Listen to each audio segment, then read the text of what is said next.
La présidente, Camille Makely, va devoir arbitrer ce duel. Camille, voilà, vous avez entendu les deux arguments. Qui vous a convaincu dans son argumentaire, s'il vous plaît? Hugo, alors je m'attendais à un très gros combat de la part de l'Irlande. Voilà, on sait que c'était la meilleure nation lors de la Coupe du Monde. En tout cas, c'est celle qui avait réussi finalement à battre ces Sud-Africains. Donc on savait bien que leur rugby n'avait pas disparu. Je les mettais légèrement favoris, mais au final, je suis très préoccupée parce que j'ai vu une première mi-temps de la part des Bleus. Moi, pour le coup, je les ai pas reconnus. Alors certes, on a changé des choses, certes, on a des absents, certes, il manque Antoine Dupont, mais sur l'intensité et même la volonté, en fait, j'ai pas senti des garçons revanchards pour essayer de réaliser ce fameux grand chelem où on reçoit 3 fois à la maison, donc on est potentiellement censé pouvoir le réaliser. Donc en fait, même c'est sur l'intensité et leur mental qui a été fébrile finalement. Alors après, on évoquera ce qui n'a pas été et peut-être des cas un peu plus particuliers, notamment la charnière. Mais voilà, moi je suis très préoccupée ce soir. Merci Camille. Donc le point va à Hugo. Greg. Il y a quelque chose, déjà, il y a quelque chose d'important qu'il dit, c'est on s'attendait à une bagarre et il n'y a pas eu de bagarre. Ils sont promenés pratiquement tout le match, sur les zones d'impact, sur les rucks, Donc ça, en soi, c'est préoccupant. Moi, il y a quelque chose d'autre qui me marque quand même, c'est que je ne voyais pas comment les Français allaient faire pour gagner ce match, très franchement. Les Irlandais, je voyais leur plan de jeu, on les connaît, c'était la meilleure nation du monde il y a encore quelques mois, ça allait peu ou prou encore. Donc on savait exactement ce qu'ils allaient poser sur la table. Ils n'ont pas été meilleurs que prévu, ils n'ont pas été moins bons, c'est du très haut niveau. Et on a vu ce mur-là arriver et on se l'est pris. Et on n'a pas pu l'enrayer, on n'a pas pu trouver un plan B, on n'a pas pu trouver une échappatoire, on n'a pas pu trouver un autre match à disputer. Alors, le plan, je vous coupe jusqu'à... Mais le plan de départ, on a bien senti que c'était la fameuse dépossession. On a beaucoup joué au pied au début. Tu t'es allé... En fait, j'ai l'impression que tu allais à l'abattoir, en fait. C'est ça qui me dérange. C'est-à-dire que Yann pensait... Non, mais non, vas-y. Mais on peut pas... Allez-y, Yann, allez-y. On excès tout de suite. Allez, à l'abattoir. Attendez, moi, je veux bien tout entendre, mais à un moment donné, il va quand même falloir reposer le contexte. On a un nouveau staff. On a une équipe de France qui, à domicile, a raté sa Coupe du Monde, qui repart au Vélodrome. Je veux dire, on peut pas tout attendre de cette équipe. Et je vais être le premier critique quand il va falloir l'être. Et il n'y a pas de souci. La défense, on n'y est pas. On peut pas tout attendre. Mais moi, ça fait 3 mois qu'on m'explique qu'on a perdu d'1 point contre les champions du monde et que c'est pas grave. On peut pas tout attendre. Tu prends une rouste ce soir, t'as jamais joué le match. Enfin, c'est pas rien quand même. Non, mais je dis, on n'est pas... Transparence et bienveillance pour moi ce soir. Transparence, l'équipe de France ce soir a été transparente. Néanmoins, il faut faire preuve de bienveillance. C'est un premier match pour cette équipe de France sans son capitaine. On verra les autres. La présidente par intérim demande la parole. On lui accorde tout de suite, présidente. Allez-y. Non, mais j'avais une question, que ce soit pour Yann ou même Hugo qui connaissait très bien Thibaut Giroud. Moi, j'ai une vraie question sur ce qu'ils ont montré physiquement, les Bleus. Au bout de 20 minutes, ils avaient tous les mains sur les genoux. On voyait les visages, des visages rouges, écarlates, comme on a l'habitude de voir à la 70e. Je les ai trouvés très émoussés. Alors, on parle d'un nouveau staff, effectivement. Mais moi, je trouve que ces Bleus-là n'étaient pas préparés à un tel combat. Alors, oui, habituellement, on a peut-être l'Italie pour se mettre en jambes, etc. Mais là, quand vous jouez l'Irlande, vous devez être prêt tout de suite. Et en fait, j'ai l'impression qu'on n'a pas pris la mesure, même sur la préparation physique. En fait, il y a peut-être des questions déjà à poser au staff de Fabien Galtier là-dessus. Je rappelle un Thibaut Giroud préposé à la performance, et notamment donc la prépa physique, mais voilà, un peu élargie, remplacé par Nicolas Jean-Jean cette année. Oui, on vous entend, Camille, allez-y. Vous pouvez répondre. Alors Thibaut Giroud est parti, bien évidemment. Oui. Nicolas Jean-Jean est dans la continuité, parce qu'il était avec Thibaut Giroud pendant 4 ans. Donc je pense qu'ils ont suivi plus ou moins le même fil conducteur. Mais c'est vrai que, comme dit Camille, je les ai trouvés très, très empruntés d'entrée de match. Ils n'ont jamais dominé les collisions. Sur toutes les courses de soutien, sur toutes les courses de repli, ils sont à la ramasse. Ils sont 5 mètres derrière sur toutes les montées défensives, sur tous les jeux au pied de pression des Irlandais. Tu regardes la ligne défensive irlandaise qui monte, tu as tous les Français qui sont derrière. Donc pour relancer, tu peux pas. Alors moi, j'adore le jeu de dépossession. Mais comment on l'explique, Hugo ?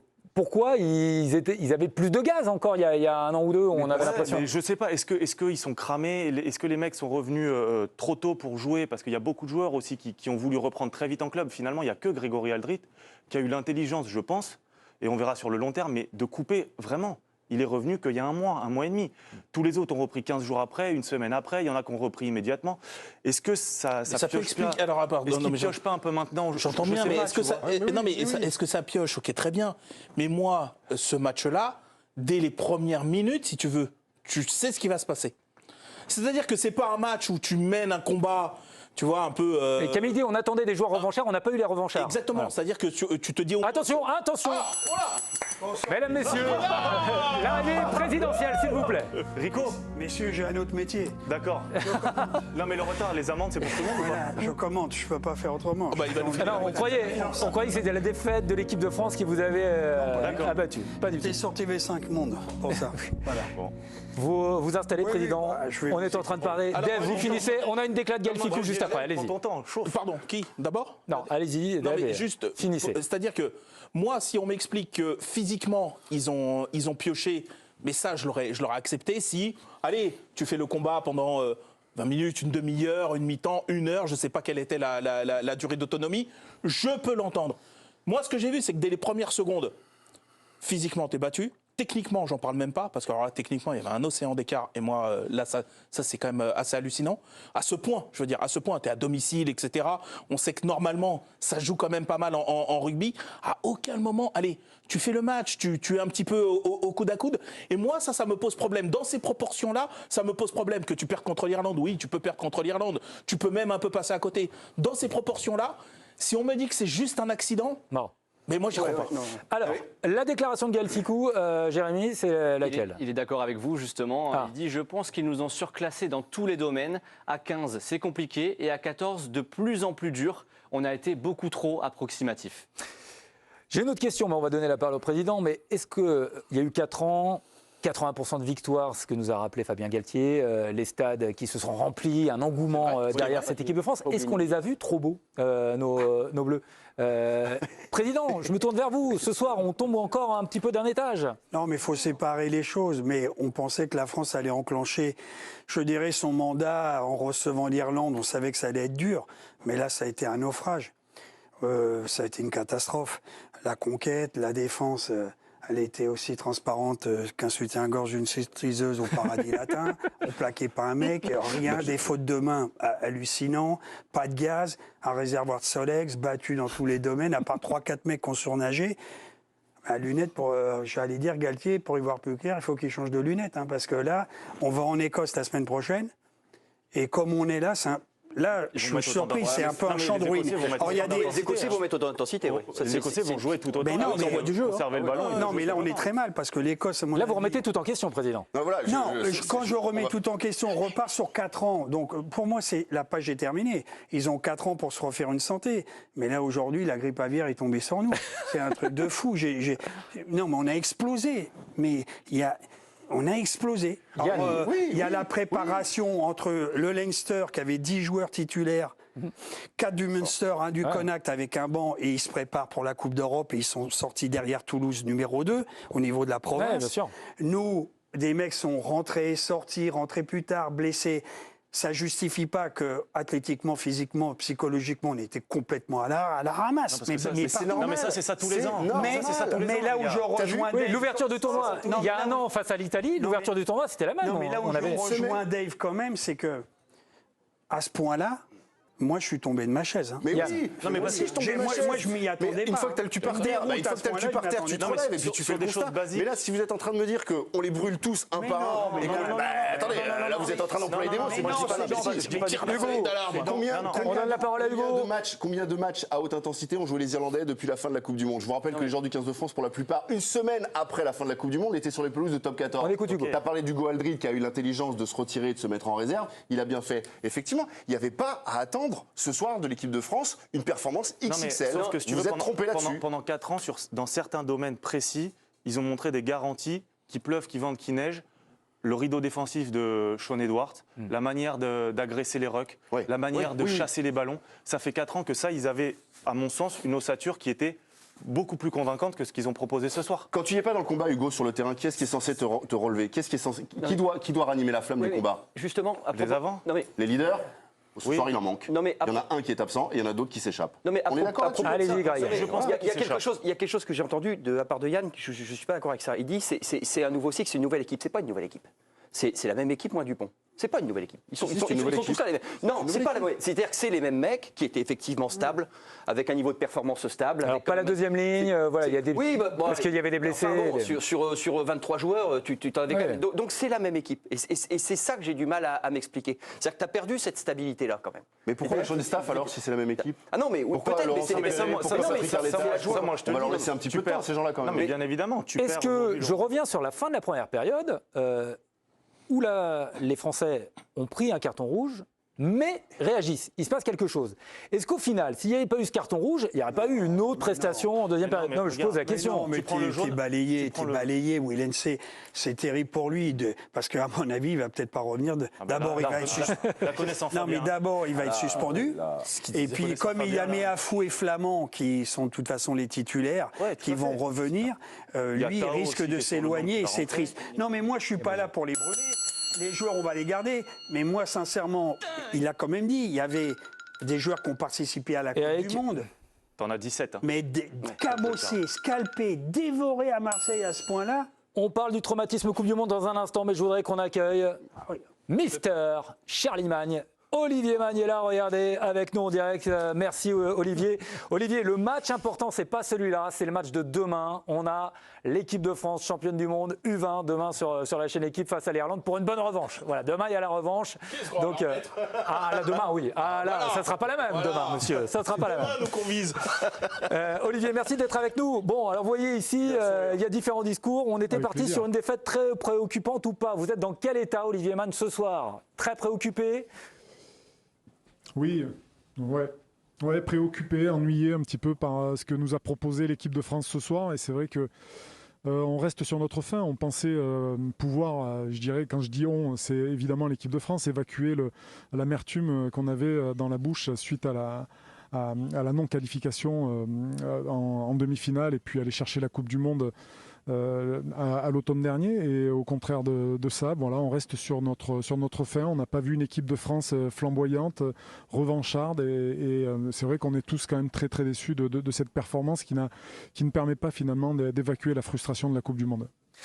Olivier, Fabien Galtier, mise en cause, alors plus ou moins à la fin de la Coupe du Monde. Là aujourd'hui, il y a une nouvelle défaite. Dans les choix, est-ce que on va remettre en cause? Est-ce qu'il est fragilisé aujourd'hui, Fabien Galtier, notamment dans ses choix post-Coupe du Monde, on va dire? Ouais, c'est pas tant dans les choix des joueurs, mais surtout sur les choix de jeu, sur le projet en lui-même. C'est vrai que Fabien nous a parlé d'intensité combattue et il faut bien avouer que ce soir on a été battu à ce niveau-là. C'est une équipe d'Irlande qui nous a imposé son jeu, qui nous a donné une leçon de rugby, non seulement ballon en main, mais aussi sur l'intensité du combat. Donc c'est un projet qui me semble-t-il, ce jeu de dépossession, ce jeu où on attend la faute de l'adversaire, ne permet pas finalement de capter toutes les qualités des joueurs français sur le terrain. Et je pense qu'on a tout intérêt à revenir à davantage de possession de balles, de créativité, d'intention de jeu, pour permettre finalement au talent des joueurs de s'exprimer, sans quoi on risque d'avoir de grosses déconvenues. Olivier, je termine et on va vous libérer parce que vous avez un match important demain à préparer. Voilà, bien sûr. Ouais, vas-y, Hugo. Non, Olivier, est-ce que tu pourrais poser une question à Fabien, s'il te plaît? Bonne chance. Mais moi, je m'adresse à Olivier Magne, pas le consultant, mais Olivier Magne, l'ancien joueur là, du 15 de France. Camille parlait, on n'a pas vu, c'est vrai. Je me rappelle de votre génération, Olivier, un petit peu, mais ça vous est arrivé de perdre quand même parfois. Et même, il y a eu des défaites lourdes. Mais il y avait cet esprit de revanche. Le match d'après, il y avait toujours cette réaction d'orgueil qu'on ne voit pas depuis l'Afrique du Sud. On attend cette réaction d'orgueil. Est-ce que ça vous manque pas un petit peu, ce manque de caractère peut-être de cette équipe de France? Oui, alors je pourrais dire oui que ça me manque maintenant. Je pense aussi que l'équipe de France a vécu un traumatisme très très important suite à cette défaite en Coupe du Monde, notre Coupe du Monde qu'on devait absolument gagner. Voilà, c'est quand même une non-qualification pour une non-victoire en Coupe du Monde qui a laissé des traces et beaucoup plus importantes qu'on ne peut le croire. Donc je pense que ce traumatisme n'est pas complètement évacué. Il n'y a pas eu véritablement de débrief de faits pour permettre finalement à chacun de s'exprimer et de pouvoir, je dirais, repartir sur une feuille blanche. Donc c'est une équipe de France qui a encore des joueurs traumatisés dans son équipe et qui pour l'instant n'est pas complètement libérée. Donc Oui, j'aimerais, moi, qu'il y ait quand même un travail de fait là-dessus. Je crois que c'est en cours, mais ce n'est pas complètement évacué. Et puis derrière, évidemment, il y aura des choses à repenser. Est-ce que ce projet de jeu, il est co-construit avec les joueurs? Est-ce que tous les joueurs sont d'accord avec ce que Fabien leur propose? Je pose la question. C'est vrai qu'on voit des joueurs qui, dans leur club, on peut prendre l'exemple de Bordeaux, sont brillants, arrivent à faire des choses assez incroyables quand ils mettent du mouvement dans leur jeu. Et au final, on a quand même une ligne de 3/4 qui est bordelaise, qui aujourd'hui ne montre rien dans son jeu. Donc c'est beaucoup de questions et j'espère que Fabien Galtier sera capable d'y répondre et surtout de résoudre les problèmes qui vont s'avancer pour cette équipe de France. Bon. Vous dormez, Olivier, on se repose. Demain, on se retrouve évidemment du côté d'Aix-en-Provence pour la revanche avec nos petits. Ouais. Intéressant à plus d'un titre, là, ce que dit Olivier sur la finale. Effectivement, parce que ces mecs-là, et je pense qu'à un moment donné, chacun là, peut s'imaginer un petit peu quand même ce que les mecs ont vécu. On a tous lu les déclarations de Mathieu Jalibert dans l'équipe Magazine la semaine dernière, toutes les déclarations de Gaël Ficou, toutes les déclarations des joueurs qui tous ont dit voilà, ça a été super dur. Moi, à un moment donné, même, je me disais, mais est-ce qu'ils en font pas un peu trop? Bah non, parce que là, effectivement, on a une équipe qui mentalement n'est pas brisée, mais qui est mal en point. C'est un travail de longue haleine. On va ouvrir le duel. Il parle aussi du projet de jeu, Olivier, et on aura l'occasion d'en parler. Mais on va rester sur le traumatisme dans un instant. Résultat du duel, tout d'abord, qui a gagné? Ah oui, très préoccupante.